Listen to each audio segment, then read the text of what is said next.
Hey everybody, today is Sunday, March 15th, 2009, and you are listening to episode number 92 of On Tap.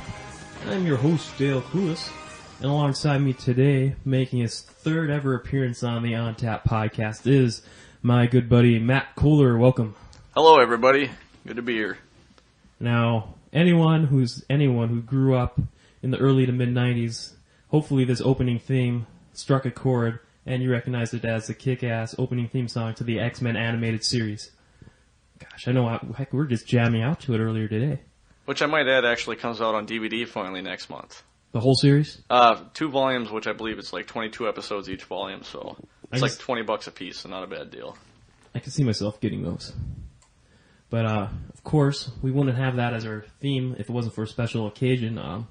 Long-time listeners may remember the first time Matt was on. I think it was like episode 29, if I remember correctly, in our archives. We kind of did a quick 1 hour retrospective on comic book games. It's kind of run down some of the highlights for each system. It wasn't extensive, wasn't well researched. We just kind of wrote down the ones we remembered. It was like a Cliff Notes version, kind of like the greatest hits of comic book games over the years. And what we want to do is kind of be like an RPG retrospective special, but it'll be for comic book games. For every platform, we'll be kind of we did extensive research for this first installment, which we'll be covering just a few of the early PC ones, but we're going to be focusing mostly on consoles and excluding most of the portable and PC stuff, because we want to stick to the main console stuff, or else we'll be diving into a lot of unfamiliar territory. With the console stuff, we're very familiar with. So hopefully you guys will enjoy this. This won't be all several installments in one straight shot like the RPG special. This is something we'll do every several episodes once in a while. It'll be a special treat. It's probably going to be a 3 or 4 parter. This first, I don't know when the second part will be, but hopefully you guys we really hope you like this one. And if you guys got any comic book memories for any of your favorite comic book games, just email them to us to mailbag@ontappodcast.com, and we'll gladly read and respond to them on the air. You know, maybe you like the same ones we did or some disagreements. I'm definitely all for it. Or else too, just visit our forums at vgevo.com, or the podcast network. We got the On Tap channel, and just post a comment on our boards there. So, okay, with that out of the way, before we get to it, let's start off every episode like we usually do, talk about the games we've been playing. Matt, what have you been playing? Well, you're going to cover the Sega Genesis run we did here just a little while ago, but I just recently finally picked up a PS3. I started Uncharted with that, and I'm liking it so far. And I just picked up Resident Evil 5 over the weekend, and I'm not very good at the Resident Evil games, but it seems pretty good so far. But other than that, that's about it, and cover the Sega part. So. Well, I got a quick question about Resident Evil 5. Now, we're kind of talking about this a little earlier today, but you got to tell me about, like, Resident Evil games kind of don't have your traditional controls. Right? I'm not personally a fan of it. I play a lot of different games, and it's one of those things like I will never get used to the not being able to move while shoot, and that's one of the things that I don't like. But other than that, I mean, once I played it for long enough, I get the handle me down on the controls. I'm good to go on it. But it's just starting out. Like I play a lot more RPGs, few racers, stuff like that. But a lot of old school beat 'em ups, whatnot. But just to jump into something like that, it's a little hard to get used to the controls again. So did you try the 2-player co-op, or is that just online only? It's not yet. I'm going to play with my wife in a little while, but I figured I was going to give her a taste of the game. I basically more or less had about an hour and a half to 2 hours to play it, so I just threw it in, ran through, and got some first looks at it. So it's going to be a while before I actually get around to playing it. So. Seems pretty promising, though, from what you had. Oh, yeah. I liked 4. I didn't like the fact that it was more of an escort mission for the entire game, more or less, but this one looks like a lot better with co-op. That's going to add a lot to it, I think. So. Awesome. I know we're going to throw it in here later today. I can't wait to check it out here. So, okay, for me, for what we've been playing,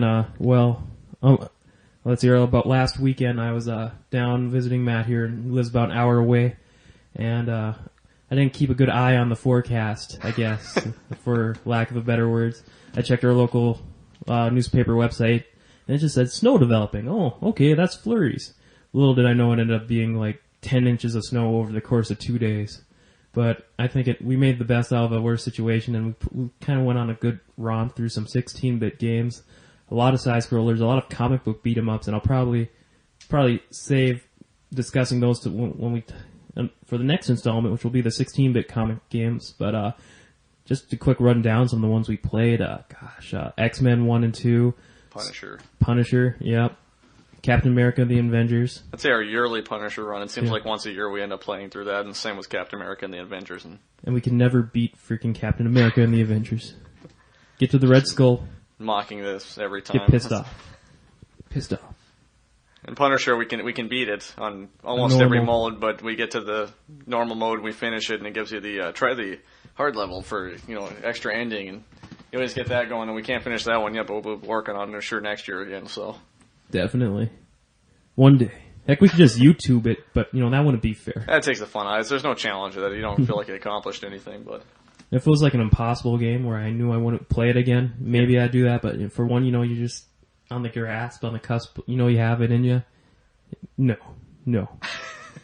So then I kind of watched you play other kind of like some non-comic book games. RoboCop versus Terminator, which I think had the most unfair final boss ever. I think technically that kind of did tie into the comics. So I think Dark Horse kind of took that one, because I remember they did a lot with like Alien versus Predator, which is, at the time, Dark Horse was the only one that even touched that. So it's more based off the comics than anything. So I think it did tie in a little bit, because I know Dark Horse had those comics at one point. But that actually is surprisingly a very good game. But final boss. Yeah. Final boss was a joke. That's a giant hit, honestly. But sorry, spoilers there. But if you haven't played it, but yeah. That you need to continuously shoot for literally like 30 minutes. Yeah, it got to the point where we were looking for any kind of game guides, and everybody said pretty much prepare for a half-hour battle, which is almost ridiculous in a side-scrolling beat-em-up at that point, because they're not always the fairest of games, per se. So yeah, for sure. Yeah, some other 16-bit ones we played. Death and Return of Superman, which was super fun, but you think it would have a two-player mode. Yeah. And let's see here. Cheeky boys. That was some old Capcom game. I found it actually. I was buying a couple other games, and some guy at a garage sale was just like, "Yeah, this is $3. You should check it out." And we actually bought it, and ended up surprisingly, outside of the name, being a very good game. So it's a fun little 2D side scroller there, but it's still a fun game. And for $3, you can't really complain about anything. So right on. And, unless it's Aquaman. Yeah, that's right. Battle for Atlantis. No, thank you. And Ren and Stimpy. Yes, Ren and Stimpy, the most aggravating two-player game ever, but weird two-player combos that need very precise timing. I'd say in an average, if you're playing at one player, you could roughly beat the game. Even on your first try, like the first time I ever popped it in, it was about 35 minutes it takes to beat it. It's not, you don't even have to worry about dying or anything, but you put it in two-player, that's a challenge, because, anytime you're near the second player, and you hit, almost any button you hit, is going to cause something where you fling them forward, and they get hurt, and you get hurt, and I believe that was the one where you share a life bar, wasn't it, as well? I can't remember. I think you share lives and a life bar, so if either of you get hurt, it affects both of you. I hate when you gotta share continues. It was the root of all evils in beat-em-ups. Yes. Or the stealing continue. Yes. Which we learned about the hard way, but... And then there was a Beavis and Butthead. Oh. Which, I guess, great graphics, captured the look of the show, but didn't control as good as I first remembered playing. Aggravating at point. But a lot of those, you always remember them better than they were, but some of them hold up and some of them don't. That's one of those ones. It's, as far as the novelty goes of the game, it's a great game, and referencing the show material, yes, it's great to throw back in, and you get the Burger World, and you get the mall and the high school and whatnot. But again, it's one of those games, it's not really much of a game to it, if you actually break it down, but it's still fun to throw in. It's still fun. Yeah. Then, it's Gore. Gore. It's Gore, so. Gore! They're still around, right? Yeah. Then, let's see here, we also had, I was just thinking of it, and I already drew, the Turtles Hyperstone Heist, we rocked right through that. Oh, Hyperstone Heist is another one of those ones. I have to play it once or twice a year. It's most of any Turtles game, outside of one, which we'll cover that, but, any of the Turtles games I'll put in at least once or twice a year and just do a run through just for old time's sake. So, that's good stuff. Turtles Tournament Fighters. Which, we'll cover which one of those is better, but that's another one of those, depending on which system you got it for, it can be a very fun game, but... I rock me a mean April O'Neil's. It's surprisingly balanced. It's one of those ones, I didn't expect, you'd be like Ninja Turtles in a fighting game on a 16-bit and 8-bit, which we'll cover that as well, but it's one of those, it's surprisingly a decent game, so... It may seem like a cheap cash-in, but... pleasant It user is. prep. It is. It's- Right.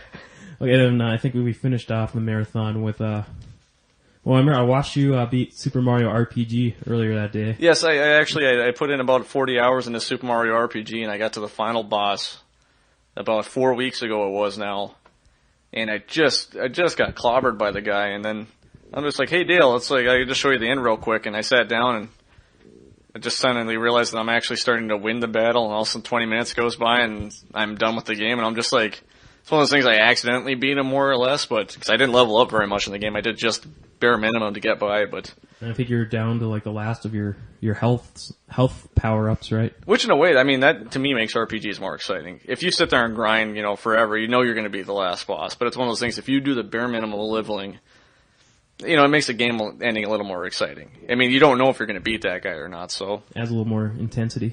Yeah, you feel more accomplishment at the end. So. You feel the suspense. Oh shit. I got it now, yes! Fuck yeah! But, I think, we finished off the marathon doing some, Justice League Heroes. One I've kind of had sitting in the backlog pile for a while now. Actually, looking at the receipt, I picked it up a little over a year ago. Almost a year and a half ago. And by the same people, well, pretty much we'll save, our major discussion for it when we hit the Xbox and PS2 there, but, just quick thoughts on it. We played it for a few hours straight, and it was made by the same people who did Dark Alliance and the Champions game, and just imagine that with superheroes, and I think great first impressions, and I don't know if it was the backwards compatibility since we're playing on 360. Backwards compatibility, hopefully it was a bug, but there were some parts of very bad slowdown. Yeah, slow down a little bit of glitches as far as graphics and the background go. I mean, I know you noticed that too where I showed you. It looks like the entire graphics on sections would be just missing. Just randomly, yeah. And it was kind of distracting at points. I mean, because sometimes I don't know if it's part of the scenery or what it is, but it doesn't really bother me overall. It's still a decent game, but we'll cover the review more. You'll probably learn that I'm more of a Marvel fan than a DC, but I still like this game a lot. I'm like, it's comparable to X-Men Legends, definitely. So yeah, for sure. All right, and I got one quick housekeeping note here I want to address here before we start our first part of the comic book game retrospective, and that is I want to do a quick plug for at Midwest Gaming Classics coming up here. I'll be mentioning it again at the end of the show, but on the second day of the show, which will be March 22nd in Oconomowoc, Wisconsin at the Olympia Resort, March 22nd, the second day of the show, Sunday, we will be having the On Tap No Mercy Invitational Challenge. And listeners of the show, of course, realize that, or should be familiar that is one of my all-time favorite games. If not my all-time favorite game, the N64 No Mercy, just a killer wrestling game I still love to play. And the rules are simple. We're doing one-on-one matches, and you can bring your controller packs if you got your created wrestlers you want to use. And first two people who beat me I'll have two $20 gift cards, one for PlayStation Network and one for Xbox Live Marketplace. So the first two people who beat me will get one. And heck, if no one beats me by the end of the hour, it's only going to be going on for an hour from 1 to 2 p.m. And so just bring it, as my good buddy The Rock would say. I was just talking the other day in Hollywood. He's telling me his new movie kicks ass, The Race to Which Men. No. But yeah. Sunday, March 22nd, second day of the show from 1 to 2 p.m. at the VG Evo booth, VG Evo booth in the Midwest Gaming Classic there. Look for me. We'll be playing, the N64 hooked up. Should be some good times. No Mercy's your favorite wrestling game, right, Matt? You're so crazy, Dale. I know. I gotta do a side note here real quick. If there's any games we miss, any comic book games we miss, let us know. Send us an email. Maybe it's just something we overlooked, or we were just talking about a couple games earlier that we actually missed that we weren't thinking about. But if you guys notice anything, let us know. We'll try to see what we can do. I'll try to see if I can pick up a copy, get a review for you guys, or find out what I can about it. Or kind of like in the RPG special, what we did too, like kind of at the beginning of each one, people would post in the forums or send emails like, oh, hey, you missed this one, or you guys didn't play this, I got some insight to add to it. So, yeah, if you post that, I'd make sure to do a little housekeeping at the beginning of each of the next installment to touch on what we missed. So, all emails are welcome, but enough stalling. Let's yeah. Let's get the ball rolling. All right. You gonna start this one? Or do you want me to spearhead this one? Well, like I said, we aren't going to do every single PC game or handheld game, but there were a few PC games that kind of came first, that kind of started things off. So I thought they'd be at least noteworthy to mention these. These were for like the computers of like the late 70s, early 80s. We're talking about like the Amiga, the Commodore 64, the Apple II, the Atari 8-bit, those lines. Haven't played any of these, but they seem pretty important in our research. We're just talking about the Quest Probe series. Okay, I'm going to start off with the Quest Probe series. It was a series of, it was 4 games total, 3 of which were released, but I'll cover that here in a second. I have Quest Probe number 1 was the Hulk. It was 1984 was the date it was released. It was, as they all were, it was a text-based first-person adventure game. The Hulk itself had an appearance by Doctor Strange. I mean, it was text-based gameplay. If you've ever played one of those, it's you are in this room. What action do you choose to do? And you choose an action. And I remember we saw clips of this because in our research we saw clips. And like, say you were tied to a chair, you would type "bite your lip," and you would turn into the Hulk out of pain and escape the room. Which I don't know why you'd bite your lip, but I guess that's the only thing you do when you're tired of a chair. But so that'd be that one for the Hulk. Not a lot of information about that, just a standard text-based game. Quest Probe number 2 would be Spider-Man. Not sure on the date on that, but I imagine it's between 84 and 85 because that's when most of the games were made. Same style of gameplay, all of them were. This one, I guess, features an appearance by the Chief Examiner, which I know a lot about comic books, or at least I think I do. I hope I do, but I don't know who Chief Examiner is supposed to be or what they were referencing with this character, but that's what I found for information. Quest Probe crossover. Yeah. Quest Probe 3, I've seen it on some sites titles of Fantastic Four. Most sites I got it titled as Human Torch and the Thing, which is a standalone game, which those guys had independent comic books throughout the 80s, so I could see this as being their standalone game. Same style of gameplay, not a lot of information about that one. The fourth in the series would have been X-Men. It was planned for the mid-80s, I'm imagining around 85 or 86, but they decided to cancel it. I don't know how well the series was received, but I mean, a lot of people have fond memories, and there's a lot of YouTube videos out there too if you want to look into it. So, yeah, it was interesting kind of seeing these two, just kind of looking at clips, just typing, like you said, bite lip or search the area. If you like those old school, text-based adventure games, I've known plenty of people over the years that were hardcore into those Sierra and LucasArts text-based adventures, or even as added graphics got better throughout the years, These seems like these would be interesting to find, and I bet if you look hard enough, you could easily find them online. So, and before we get to the systems here, one other quick note is I was hoping to reference Metacritic scores for a lot of these older games, just to get a good idea for how well the games were. And Metacritic doesn't really go back to like anything before 16-bit era. I think it has 16-bit era, but a lot of it's just like made from just like a handful of review samples. Yeah. Metacritic didn't really seem to prove to be useful until like the 32-bit era and up. So what we did for at least this Atari and 8-bit here, we just kind of, on GameFAQs.com, they got a lot of user reviews, and they got the average from the user reviews. So that's what we're going by. Take them for what they're worth. But a lot of us, especially the NES stuff, we got some good hands-on experience for. So we definitely have our own opinions about the games too. I mean, it doesn't necessarily reflect what scores they're getting on GameFAQs, but we haven't played all of them, so we give you a rough idea about it. So, okay, so Atari 2600, we only got 2 games, 3, but technically 2. But start things off here with the first one that came out on it in 1979, and that was Superman. And it had 4 reader reviews with an average of 6.3. Didn't seem anything too special. All right, in the Superman game here, you can play as Clark Kent or Superman. Villains included Lex Luthor. You get appearances by Lois Lane. Basically, the gist of the game, Luthor will destroy bridges. You have to repair the bridge, defeat random baddies and goons and stuff like that around the city. Side notes, I guess, off of this one is, I guess you gain life by kissing Lois, which I don't know how you feel about that, but it's one of the earliest console games to feature the pause option, which, surprising with this game, it's a really simple game. There's a lot of videos out there for it, but it's one of those unique features. Like, it wasn't really around until then, and it's really helpful now because I don't know where we'd be without pause options right now. The pause functionality was a very vital and important element and great innovation as part of video games. So, and hope that you never had to go to the bathroom or eat or do anything important before this game came out. So.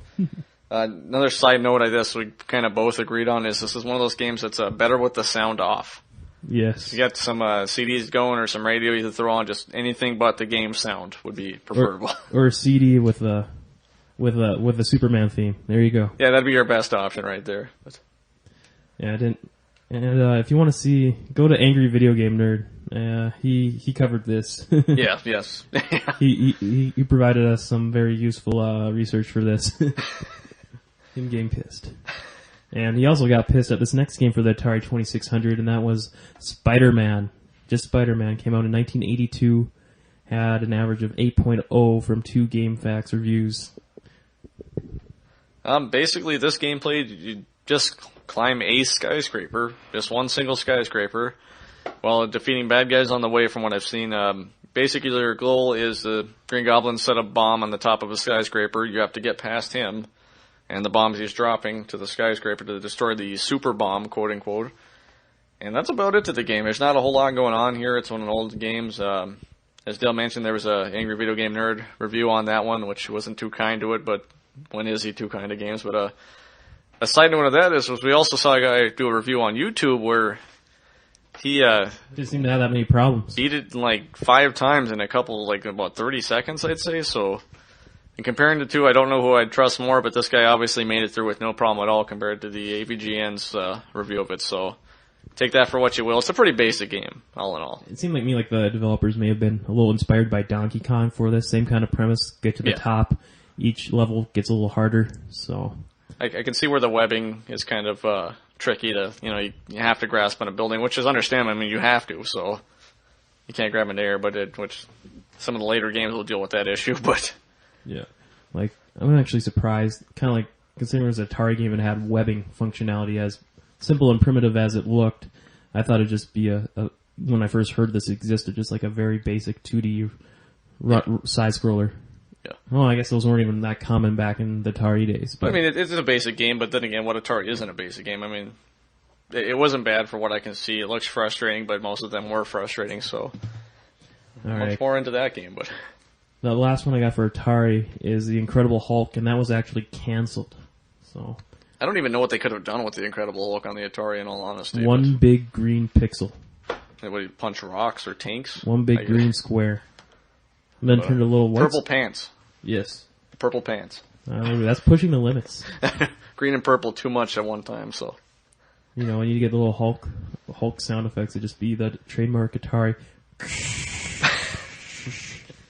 I don't know. We got one more kind of noteworthy PC game in our research here before we move on to the NES, and this we're mentioning a little later here because it came out a little later, 1988 from Ocean Software, and this is Batman the Caped Crusader.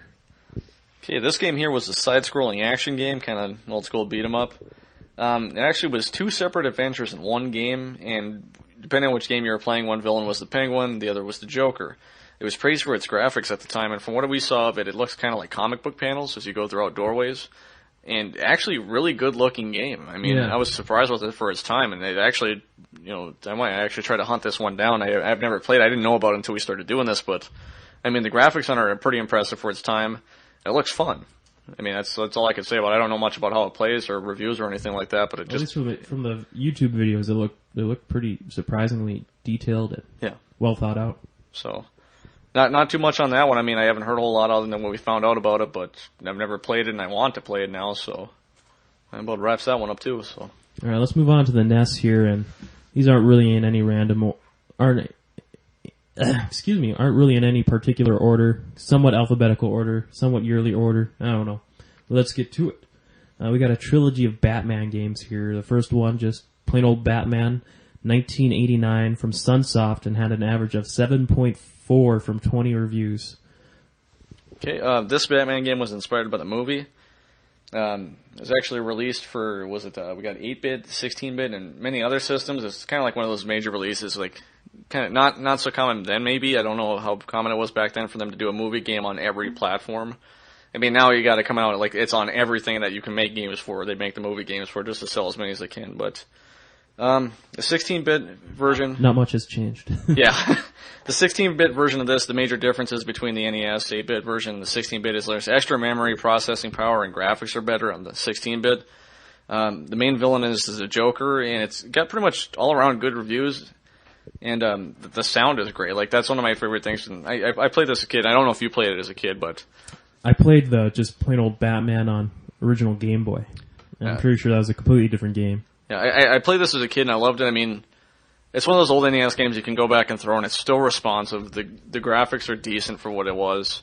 The gameplay is fine for what it was, and the sound's great. I mean, it's one of those things you'll remember the songs. Like, the second you pop it in, you'll remember the songs if you played it when you were younger. But I like the game a lot. It's one of those ones I'd like to track down. I used to have it when I was a kid, and I got rid of it for some reason. We all get rid of games, but yeah, it's a great game. I know.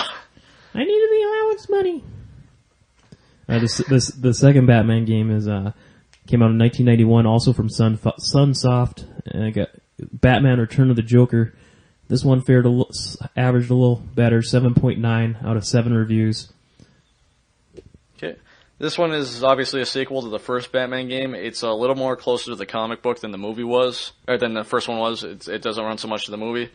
It has some of the best graphics ever on an 8-bit game. I mean, it looks really good. We looked at a lot of these videos of these because obviously we didn't have the games, but looks really good.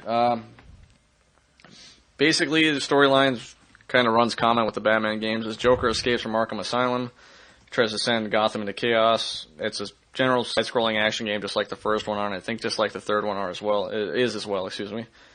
If the gameplay is the same as the first one, it's definitely worth picking up if you're a fan of Batman or the side-scrolling beat-em-up games. It's worth it. I mean, you have your utility belt, which is a common thing in every Batman game. At least I hope it is for most of the ones that I've played.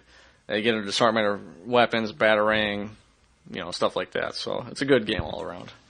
Yeah, I think, especially after checking this out on YouTube here, definitely one of the best-looking NES games I've seen. I want to say it's right up there, like early 16-bit quality stuff there.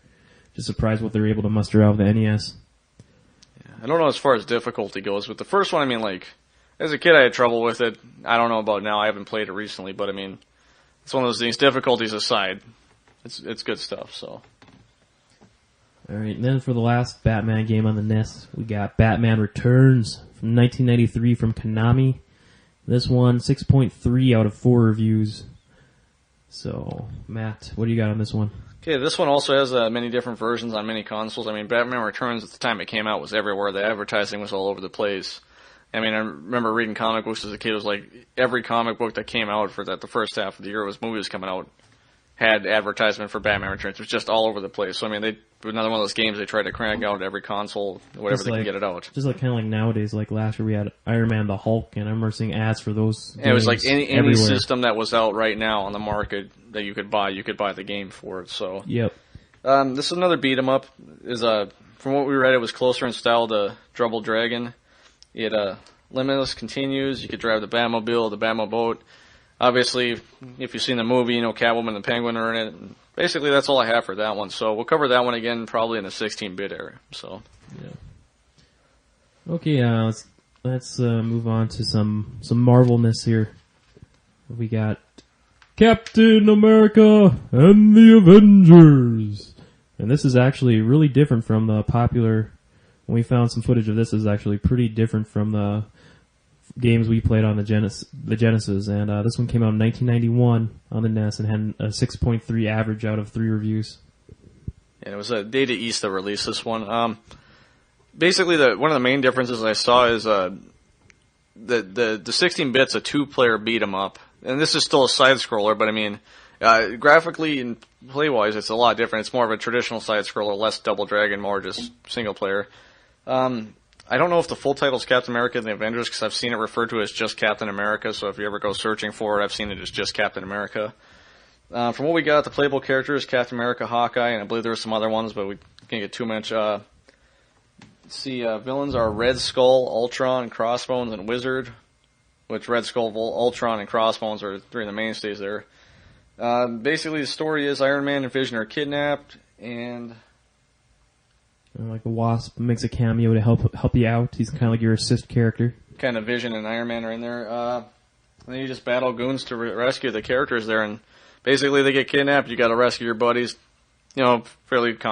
pretty simple concept for some of these games. So, just like, sure, we need to get a NES version of this. Let's just make it a simple side scroller.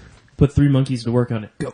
And I won't say it didn't terribly look too bad. I'm kind of interested in playing it, so I'm a fan of the old Marvel games. I mean, most of the licensed games you could just slap the same engine or gameplay and just with a different coat of paint on it.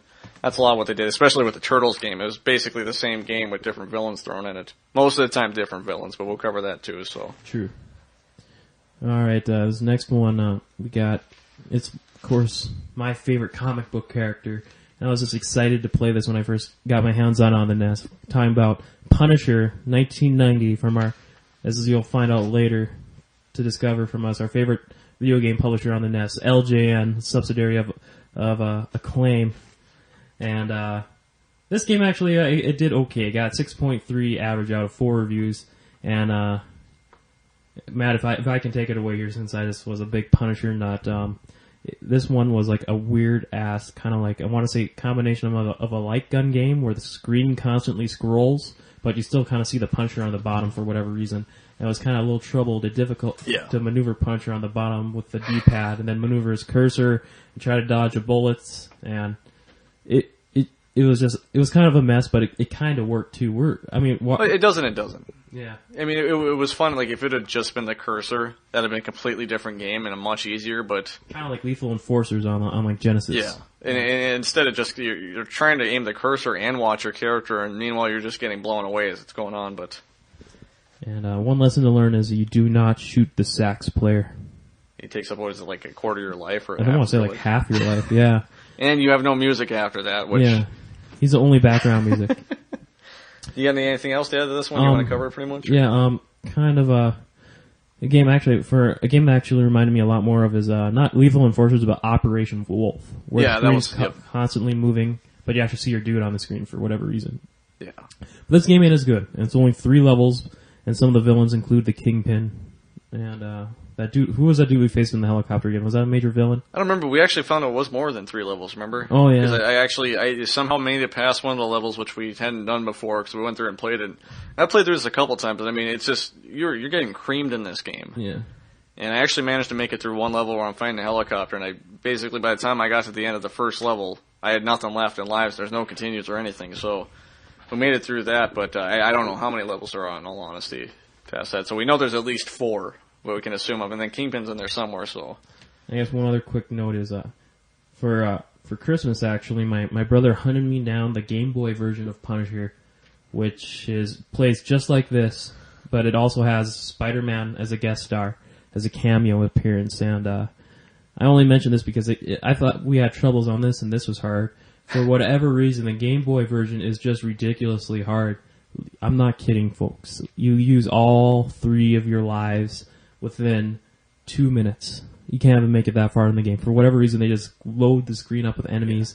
It was like a bullet hell, and it's just impossible. I don't know what the hell the developers were thinking. And at least there was a little bit more emphasis on the story because Spider-Man's there. You get a lot more text screen dialogue pop-ups. But there really isn't a story for the NES one. It's just like you get 3 choices to battle, and then you fight them, and you shoot anybody that's on the screen. I mean, it's literally anybody or anything. You're shooting windows out, street signs, and graphically, it's not bad. It's just like you said, it's really hard, so... Yeah. And then it's made by LJN, so... And, LJN. Speaking of LJN here, this next game from them wasn't received as, at least mediocrely, if that's even a word, as Punisher. We're talking about Wolverine from 1991, and this got a 4.8 average out of 6 GameFAQs reviews, and for that, this is what... Here's a quick...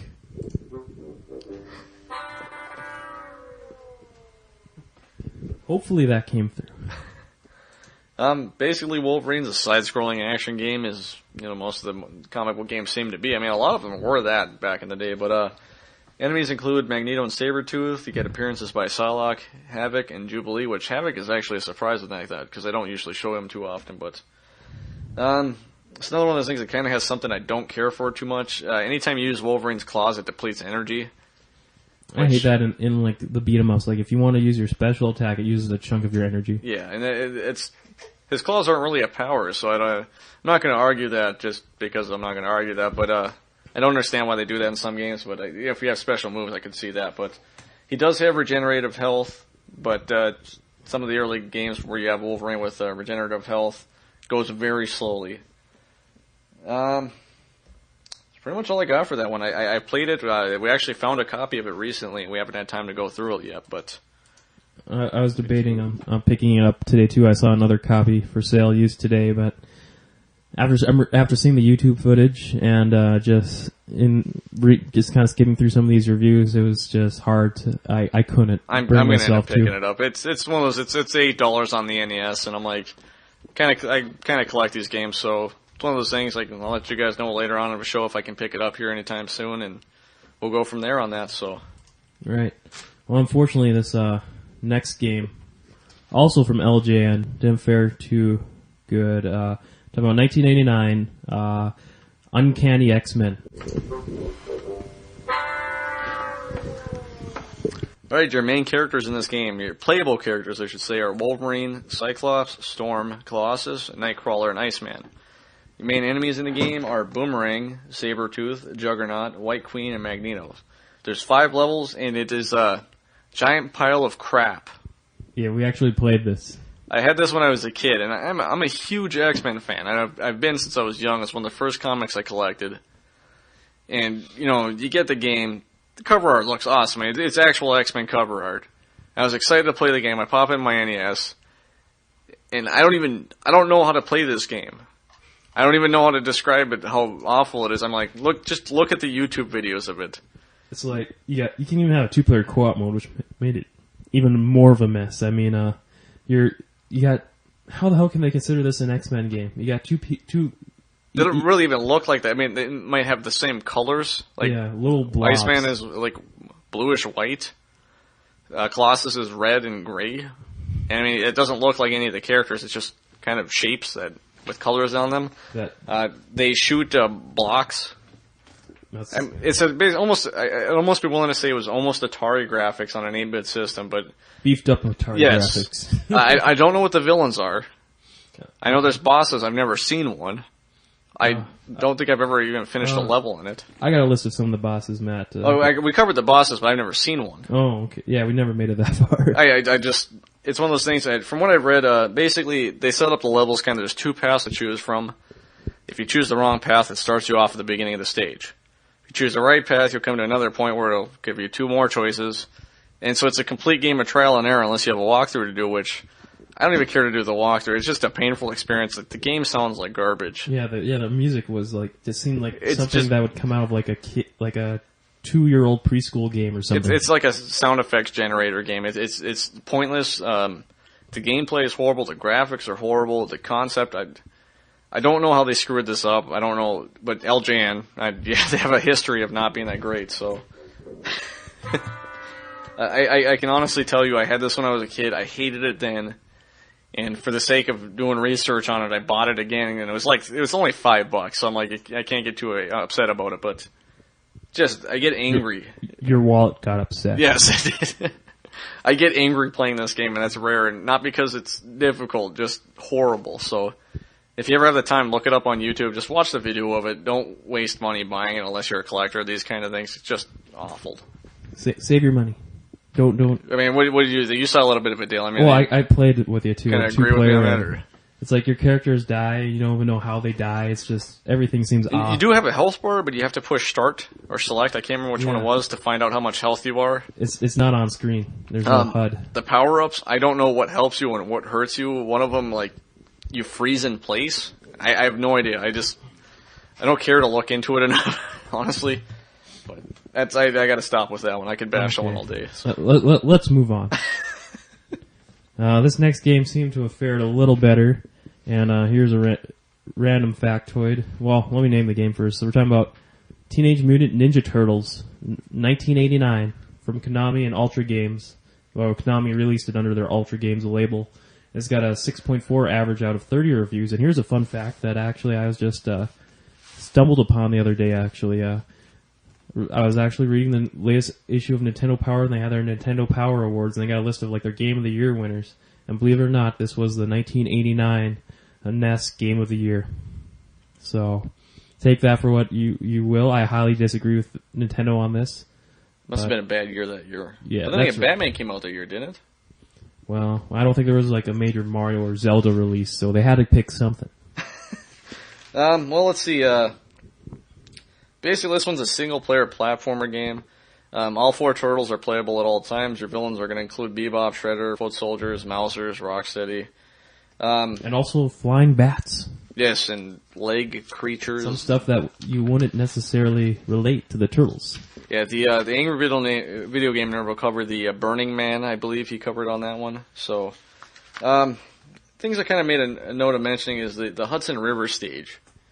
And those of you guys that played it, that's the one where you go underwater and you have to defuse the bombs in a certain time while dodging, the electrified seaweed, I believe it was. But I remember that level as a kid and I hated it. And I can get through it now, but just as a kid. I don't know if you remember that one too well, Dill, but I thought you said you played that one, you had a little bit of trouble, the one where you have to go underwater. This game was just kind of, I don't know, sometimes I like this game. I don't know, I just remember, I'm like, where's the Turtles music? You can't count that. No, that's not no Turtles music. It may be a little catchy, but where's my Turtles music? And I kind of did like the fact that you kind of can switch off between any of the Turtles at will, kind of conserve some life. But, yeah. But, I don't know, it just seemed something was missing to complete it. I don't know, it seemed like it might have been like the developers were working on some other random 2D side-scrolling game, and they decided to give up on it, and they're like, hey, we got the Turtles license, let's cancel, take out the enemies, replace them with Turtles enemies and Turtles. That's just what it seemed to me. It just didn't seem right. Even though I don't really care for this game either. I mean, maybe it's the fact that I've played all the other ones and liked them, immensely more than I like this one. From what I got, it's still one of the all-time best-selling NES titles. It sold over 4 million copies. The box art I thought was awesome. Yes. And I actually found out that if you like the box art, it was taken from TMNT number 4 by Michael Dooney as the artist on that. You're talking about the Mirage run, right? Yes, the original run. Another side note on that would be that the Turtle Van gameplay, you actually have a little bit of a top-down element to it, where in between the warehouses and stuff, you have top-down, you could be just as a turtle, you can drive the turtle van around, stuff like that. Don't really care for the turtle van stuff too much, but it's in there, so. Alright, well, I think it was okay, but I wish it could have been better. Thankfully, the sequel was about Teenage Mutant Ninja Turtles 2, the arcade game. And I did remember pumping many quarters of this down at Chuck E. Cheese's growing up, and this came out in 91 from Konami Ultra Games again, and this one was received a lot better too. Got an 8.1 average out of 28 reviews, and I don't know, Matt, I think you liked this one as much as I did, right? I was a freak for the Ninja Turtles as a kid. Me too. Just anything to get my hands on Turtles, I loved it. Another reason I got into comics in the first place was the Archie series of Turtles. I got into that from the cartoons.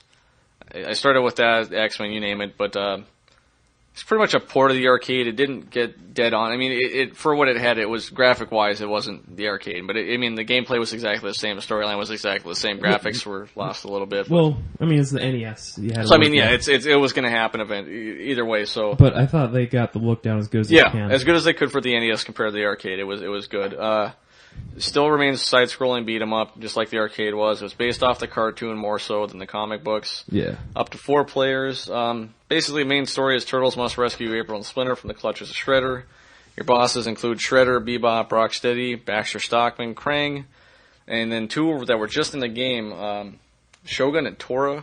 There's General Treg of the Rock Soldiers and Granitor.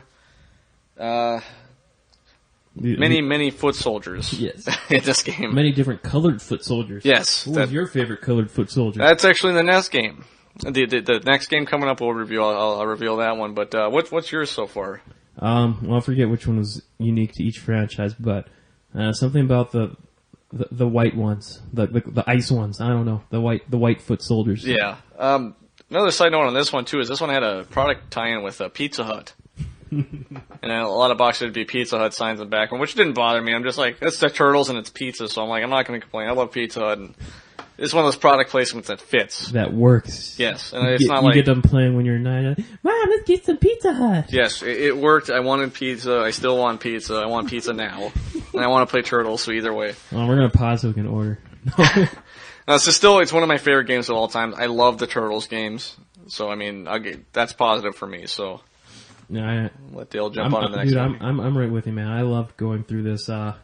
Just for me, it seemed like the arcade version, at least, of course, the best part is you don't got plump down quarters. Yeah. You just gotta manage your lives really well. And I think there was like a level select code, if I remember right, no lives code, which I wish there was. But I love going through this, trying to knock out the bosses, and it seemed, at least in this version, the home console versions anyways, that your life wasn't draining as fast. Like maybe they knew more kids would be playing this on the console, and they made it a little easier on us youngins.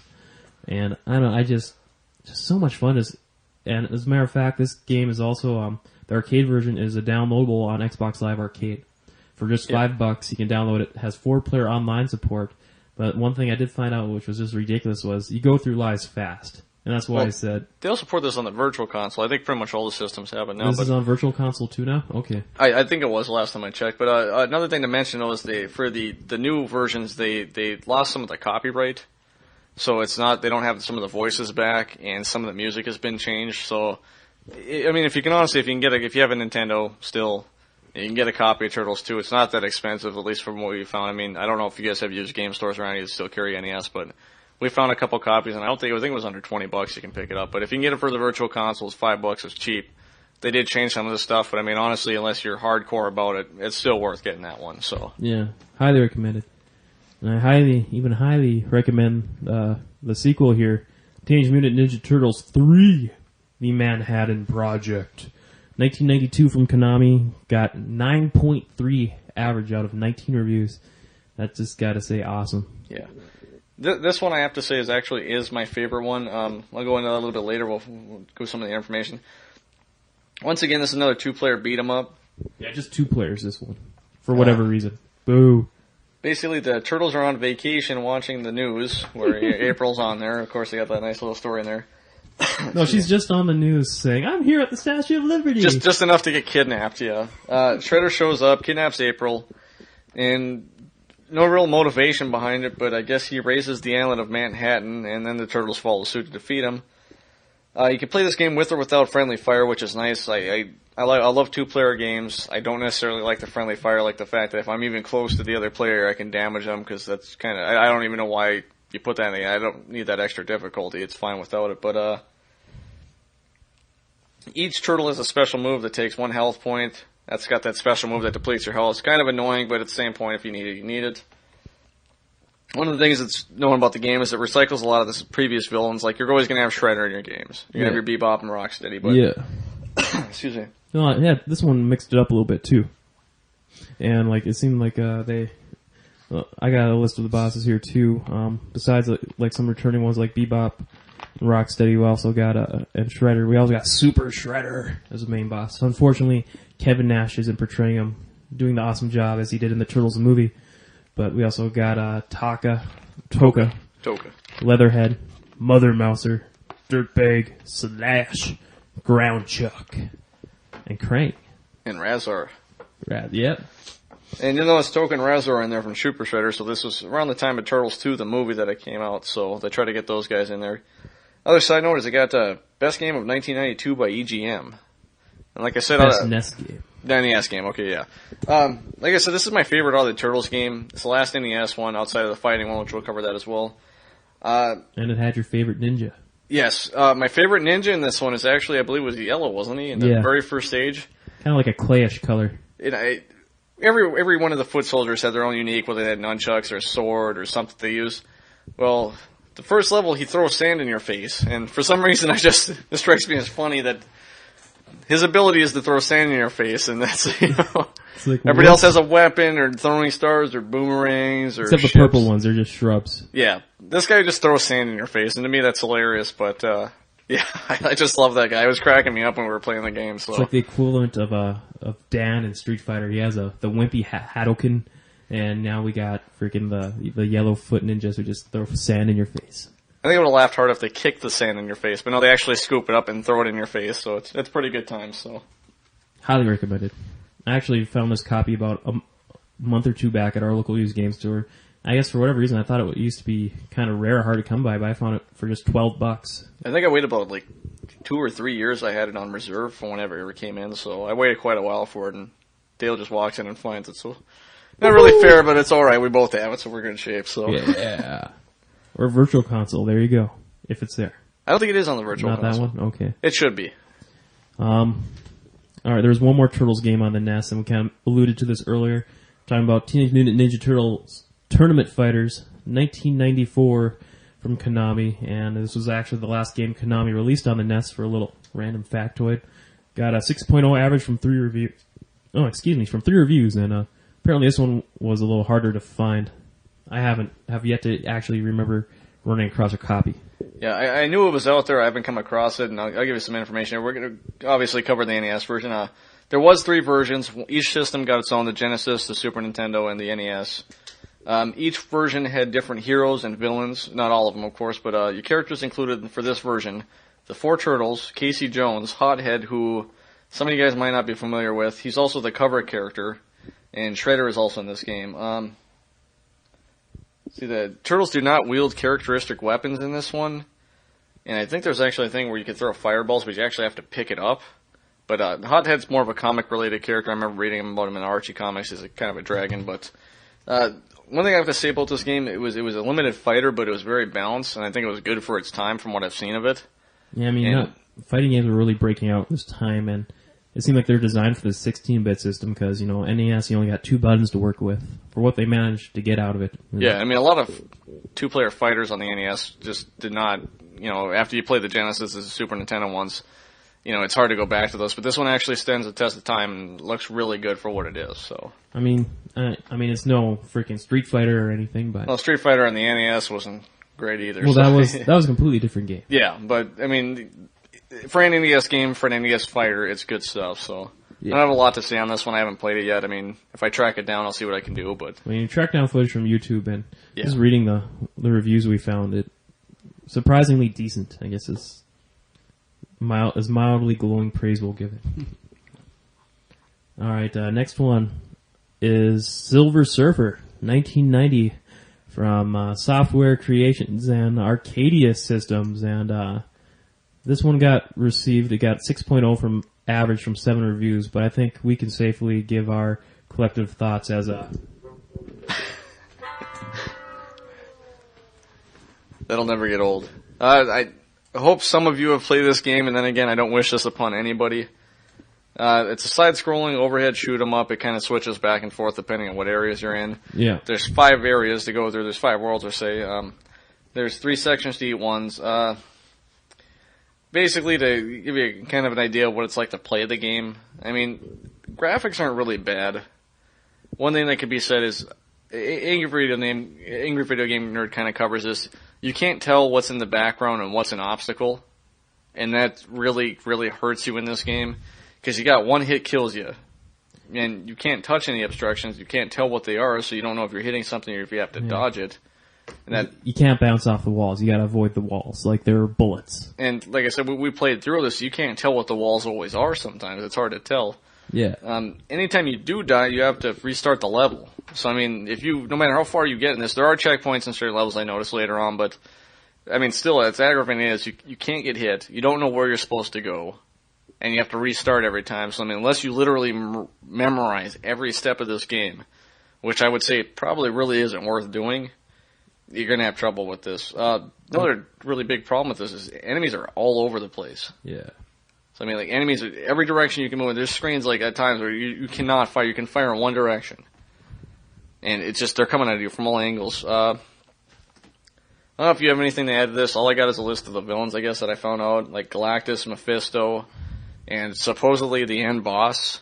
And I don't know if looks like. You want to cover this one? I guess you kind of dug up a little information. It's someone faintly resembling Mr. Sinister. Maybe it is, maybe it isn't. You can't tell. Yeah, some of the websites, they said just a mysterious purple character. Yeah. And the picture of him at the top with the life bar kind of looks like Mr. Sinister, but I don't know if that's the case or not, so. Yeah. But definitely check the Angry Video Game Nerd on this one. He bashed it. He gave it a good bashing. I'll say it equally drove us insane. It's a well-deserved bashing. And the only thing I will give this game credit is, at least, to check out all the stages, you don't need to beat it in order. At least suffer through one crappy stage at the beginning all over again. At least you can pick, But even then, just within a couple minutes of each level, you wish you hadn't even tried that level. So they're all pretty much crap though, so it doesn't really matter too much. But not as bad as the Uncanny X-Men game. That's still, as far as NES superhero games go, that is the worst. Well, this next one sounds like it gave it a run for its money. We're talking about Superman 1988 from Chemco. And yes, that sound effect indicates it didn't do so well. 3.4 average out of 8 reviews. Yeah, I don't know, Matt. Did you say you played this one? I can't remember. I played this when I was a kid. I haven't played it since then, but I do remember bits and pieces from it. I remember even as a kid I hated this, and when you're a kid, when you're 4 or 5, like... You should like anything. You don't even have to, colors and shapes should still be amusing you at this point, but it did not work. It's a side-scrolling action adventure. You're basically, you're on a quest to save the city from Lutheran gang, which is standard fare as Superman games go. You have flight and your usual superpowers like extra vision, heat vision, ice breath, etc. Your end battle is actually against General Zod, Ursa, and Non. I hope I didn't spoil that for anybody, but I really doubt I did. Let's see. Horrible. It's based off the comic books and the first 2 films, and it's pretty much horrible all around. If you look at it. I mean, look at some YouTube clips. Angry Video Game Nerd also has a thing on this. He seems to like doing comic book games, or at least movie tying games, but another one of those ones, just not a very good game. Not at all. It's some, he's digging from the cream of the crop, man. He's digging in the gold miner. I can say this, a memory I had about this game, and it's actually kind of funny where I played it, but the Pomida in town here actually had... old Pomida. Yes, they had a Superman arcade game. And I remember playing the Superman arcade game. My parents would be inside shop, and I played the game, and I loved it. I loved the arcade game. And it's another one of those ones, I'm like, oh, Superman, the game on the NES, and I just played the arcade. I'm like, hey, maybe this is like the arcade. And I put it in, and I mean, if you saw the arcade game and you saw how this one turned out, very, very disappointing. So, yeah, if you get a chance to check it out, see if you can find some footage or an emulator of the Superman arcade game that came around about the late 80s, early 90s. That's a good game, decent game. This one, not so much. No. Pretty much you saw clips from this too, and pretty sure you feel the same way, Dale. Yeah, well, unfortunately, this next game looks like it was actually the worst of GameFAQs anyways, so take that for what it's worth. Worst average scored game on GameFAQs. We're talking about Conan, at least all the stuff we're covering today. Conan, Mysteries of Time, 1991 from Mindscape, got a 1.7 average out of 3 reviews. And, well, for that, Conan, I'm sorry. Yeah, there you go, buddy. You weren't no friggin' awesome kick-ass Schwarzenegger-style barbarian this time around. Yeah, what we actually found out about this game is it's a single-player side-scrolling platform. It's not actually a Conan game at all. It's actually just an adaptation of a computer game called Myth, History in the Making. And they basically just threw the character Conan in the game, and that's all it is. You're just basically on a quest to destroy mythological creatures, and it's basically it's critically panned for the graphics, sound, and control. It's just another one of those all-around awful games. I don't even think we saw screen footage of this. I think maybe, I can't remember. Might have been some other game. I've never seen this game. I've never seen it around. I've never had an opportunity to play it, so I don't know. I don't want to bash it too hard, but from what I hear from reviews and everything else I've read about it, it's probably something I really don't want to play, I guess. But I haven't really looked it up as far as videos go, so maybe it'd be something to check out. Okay, this next one here, Swamp Thing, 1992 from THQ, developed by Imagineering. Fared a little better, 6.0 average out of 3 reviews. And this one was, I remember the old cartoon, this one was what this was based off of. Yeah, this was based off the animated series, not the comic books. It's a side-scrolling beat-em-up set in Louisiana swamps with villains like the Unmen, Dr. Demo, Weed Killer, Skin Man, and Arcane. I love these names. Yeah. I mean, come on. Weed Killer. The Unmen. Sounds like onion. Come on. Basically got bad reviews on gameplay, music, difficulty. And like I said, I don't know a lot about this game. Swamp Thing. So if you're a fan of Swamp Thing, yeah. But one quick aside here is that it uses the same gameplay engine as Bart versus the Space Mutants, which was another universally panned game for the time. And then they also used the same engine, which later on they released it like another Simpsons game. Yeah, I wouldn't be surprised. I wouldn't put it. I think it was only released on the emulators too. So, little side note for you guys there. Okay. Now, we had a couple X-Men games, and we had a few Batman games, but unfortunately there's just one Spider-Man game on the NES, and this is the last game we're covering for today's installment. Spider-Man, Return of the Sinister Six, 1992 by our favorite guys, LGN, developed by Bits. Got a 4.7 average out of 3 GameFAQs reviews, and yes, I know it's getting old. I'm sorry. I couldn't resist. It's LGN, come on.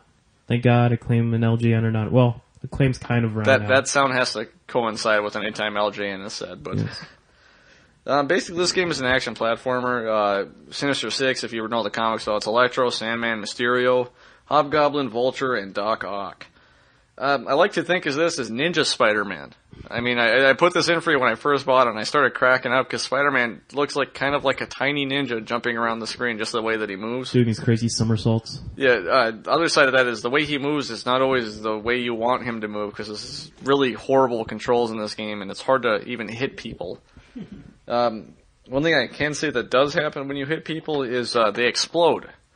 And I actually found this amusing. When you do actually connect with somebody, they just explode into little pieces, which I found out later on doesn't actually happen in real life. I tried punching people and they just hit me back. But Spider-Man apparently makes them explode, so it's good times. Do influence kids. Yes. One of the things I hate the most about this game is the graphics aren't bad. It's not that. It's the controls are bad, but there's dead ends in this game. There's points where you'll be going, you're cruising along, you have no idea where you're supposed to go. And you'll take a wrong turn somewhere, you jump down in a hole, and you are stuck, and that is it. Yeah, it's not a bottomless pit. Start the level over, and it's nothing that you think you'd be stuck in, it's just an area on the second level, and I get stuck there, and that's it. Mm-hmm. So, it kind of takes away from the gameplay when you have to keep restarting it because you don't know where you go when you get stuck somewhere, so.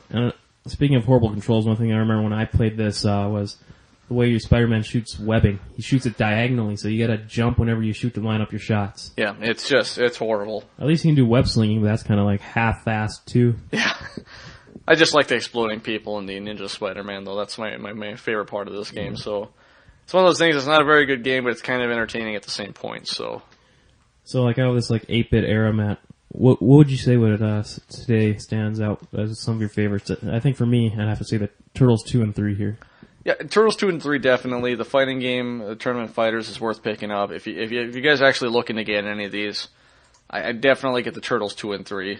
Batman, be very much worth picking up.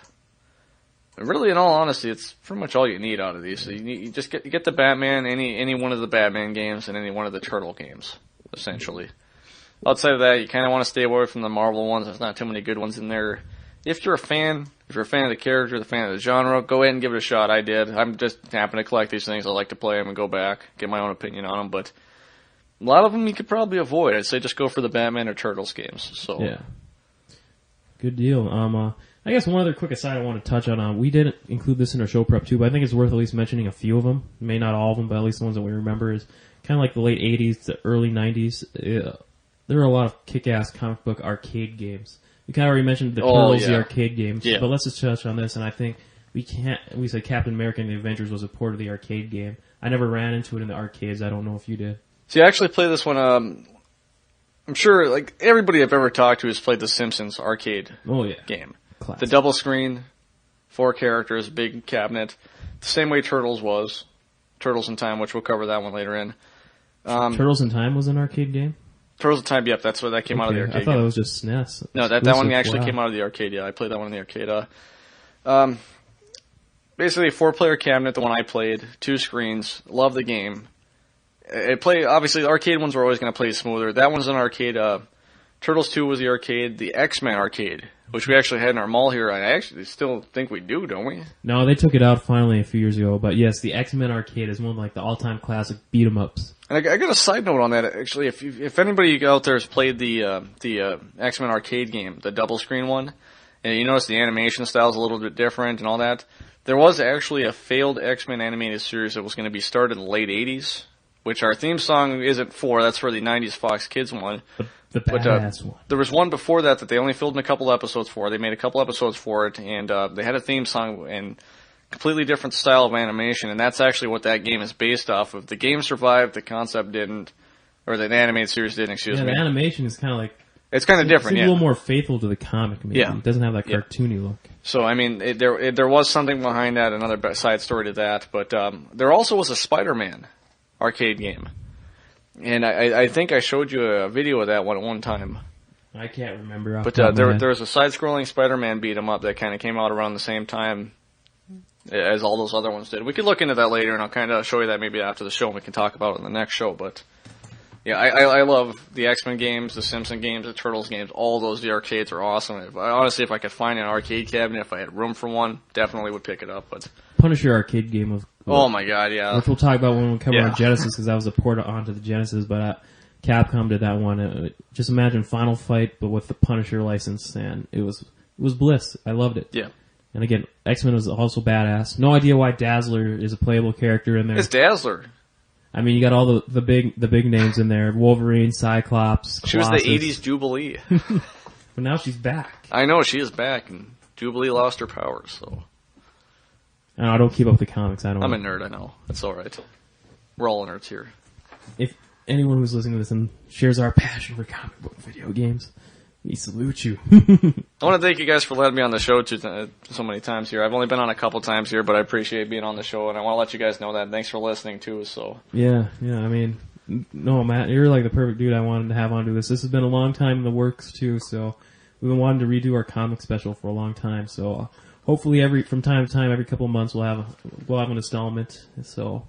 Yeah, this will probably be like 3 or 4 parts, so, we'll just see how it goes, let's take it from here, and, I'm actually trying to track down the games, too, and while we're doing this, too, I spent last week, I actually picked up, it was like 10 games. Holy crap. For the newer systems, and I'm going to try to track down some of the comic books, so not only do you just get what we find online, but actual experience playing them, and maybe get our own reviews for them, I guess, but...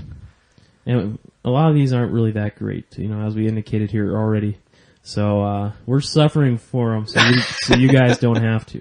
There's a few diamonds in the rough out there that make it worthwhile, though. I mean, a lot of them, they're just a lot of companies trying to... LJN is just notorious. They're just trying to cash in for it. LJN Toys made it, but... Yeah. Luckily, they faded out, eventually. Yeah. Did like the wrestling figures, though, Dale. Yeah. I did like the wrestling figures. Yes. But that's another story. For another day. Fuck it, WrestleMania's right around the corner. No, okay. You can still get the LJN-style figures, though. Damn it, Matt, don't tempt me. WWE Classic-style figures. You can get them. Shut up. One per wave. Shut up. All right, we're done here. Let's give out some quick contact info. Like we said, we'd love to hear email from you guys if you got any thoughts or comments about any comic book games you played from the 8-bit era, and we'll gladly read and respond, and we want to hear what you guys think.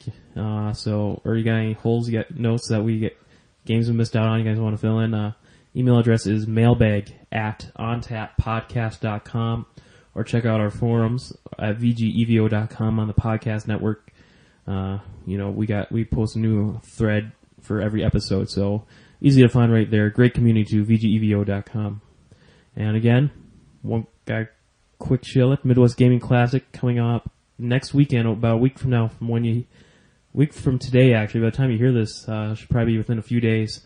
So, and like we said, we'll be there 1 to 2 p.m. on the second day of the show, Sunday, 1 to 2 p.m. on tap, No Mercy Invitational. Just bring it, baby. Okay. You're so crazy. We're done. We're out of here.